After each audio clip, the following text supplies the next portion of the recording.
How to lock YouTube app. Hi everyone, I'm here to assist you today without any delay. Let's jump right in. First, open Play Store, search App Locker, and then download App Locker app. After it's downloaded, open the app. Click on Agree and Continue at the bottom. Then set your pattern.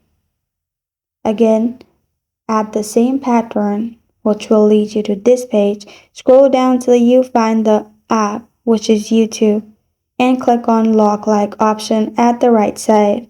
Make sure it's in green color and it's showing locked. Green color means your app is locked. After that, when you open the app, you will need to add the password you set earlier to open the app. This is how to lock YouTube app. Thank you for joining me today. If this video helps you out, please leave a like and subscribe for more. Got a question or want to suggest the topic, comment below. Thank you for watching.